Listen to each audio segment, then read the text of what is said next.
Some of it does appear to be transient or idiosyncratic. Inflation has persisted longer than we thought. You need a bit of a reset. Welcome back to Real Estate Mindset. Today's video is gonna be absolutely bonkers. Now, the data is in, and sure enough, we are slowly becoming a nation of renters. So what we're gonna do today is really explore data from the US Census Bureau that essentially tells us where we're at in America as far as renting versus owning, and how many homes that we have right now, which is over 15 million homes, are sitting vacant, of which 11 million of those homes sit vacant year round. So we're going to dig into the vacant homes, the 15 million vacant homes, and we're going to try to see if those homes are going to start coming back onto the market. So essentially what I'm going to do is compare quarter over quarter, a year over year comparison to Q2 of this year versus Q2 of last year. And we're going to see if it looks like some of those homes are going back on the market, because I believe it's possible that we do have an inventory bomb from investors specifically that are leveraged in toxic debt.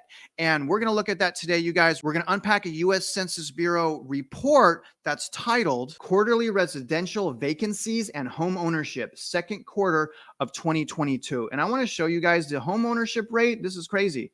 It's 65.8%. All right. So there's a lot of people that still don't own, right? Obviously, over 34% of people still don't own, which is a problem because you guys know I say this all the time. Even though I'm renting right now, I'm only renting for a short period of time because renting is complete garbage. It's a complete waste. It is not good to do, but sometimes we have to do that to set ourselves up to buy real estate. And that's what I'm doing right now. And again, I own real estate already, but I don't own a primary residence. So I've downsized my family into a rental, and it's super frustrating. So we're seeing massive inventory surges across the nation. But as we go into the later months, you generally resell houses pull back from the market. So I'm thinking we're going to get inventory surges, not only from those new builders, but also from investors or people that have second homes, or really anyone that owns property with bad financing. I think we're going to get an influx of inventory for them. So we're really going to unpack that. But you guys remember, I'm not your financial advisor, even if I want to be, but my bio is as a realtor, loan officer, content creator, teacher, instructor, husband, father, fisherman, hunter, although I haven't been hunting in a while, your friend, someone that cares to help you. So if you can, please like this video. Understand it's my personal YouTube channel. Shoot me a comment below. I'm telling you guys, I really appreciate the comments, but let's get started on this chart right now. So here's where I really want to stick around. Now, first, let me explain what this is. These are in thousands. So this is 141 million right here. Okay. And I've highlighted the second quarter of 2021, the second quarter of 2022, or the new updated report is here. This is as of August 2nd. Now, we're going to compare the year over year to, again, see if those vacant homes are no longer vacant, if they're being sold, if that inventory is coming to the market. So the first thing I want to show you guys is over 1 year, we do have more properties that are owner occupied. So we have 1.7 more properties in that time frame that are owner occupied. But still, the crazy thing is, you guys, we still have 15.2 million properties that are vacant and owner occupied. Here it says occupied owner. So owner occupied is only 82 million of that 143. So that's still not a lot of owner occupied properties. And what I found really interesting, you guys, is, okay, of these 15.2 million vacant homes, look at this, year round, 11.6 of those homes, they just sit empty. Isn't that crazy? And it kind of breaks it down here. And I went down a rabbit hole, and I broke all these down for occupational reviews. None of these breakdowns is going to tell us if it's foreign investors, because I was wondering if I can get foreign investment market share from this. I was not. And I even clicked, I followed these links. I got the breakdowns, and it does not specify if they live in the country or not. But again, very interesting to note this. Look at so this column here is differences between estimates.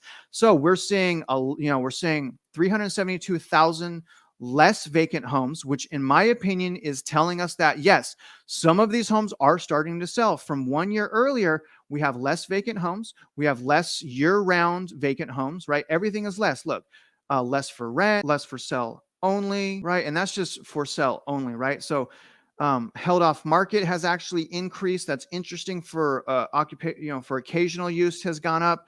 for temporary occupancy use has gone up. Now, I think in these three columns right here, that may be, and it's really over here, the big numbers, that may be where foreign investment is. I'm not 100% sure because it does not give us enough detail. But again, what I believe we're seeing, the differences, the year-over-year differences, is I believe some of these vacant homes are coming back onto the market. They're being sold, and we are going to continue to get an inventory influx because, again, how the heck, and this is year round, how the heck are 11.6 million houses, as shown right here, how are they sitting year round vacant?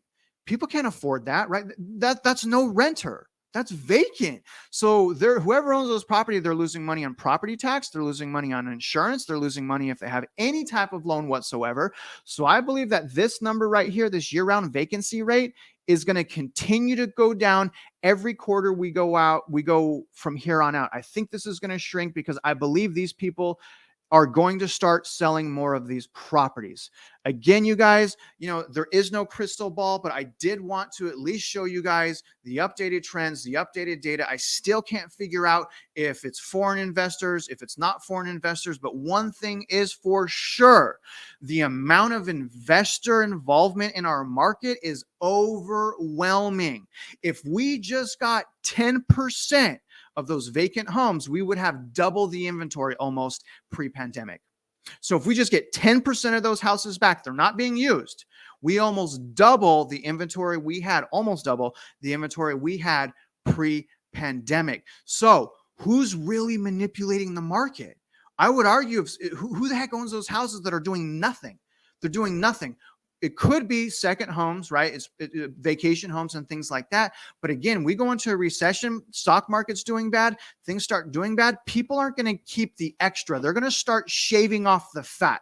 So as we go on into 2022, I want to keep an eye on the numbers. Specifically, I want to see that 15 million number go down because more of those people are selling their homes in the market. And I believe, you guys, we're going to start seeing a surge from investors or people that have second homes with unfavorable financing. That surge starts Q4 of this year and into 2023. And it's really going to be important that we see that type of inventory increase because remember, resale inventory is going to come off the market. It's back to school. So we need to replace the homes that are coming off the market with homes that are coming onto the market. We get that from new builders and investors. Mark my words. But here's how I'm watching the data. I will have the link in my description below. I suggest you guys bookmark this yourself.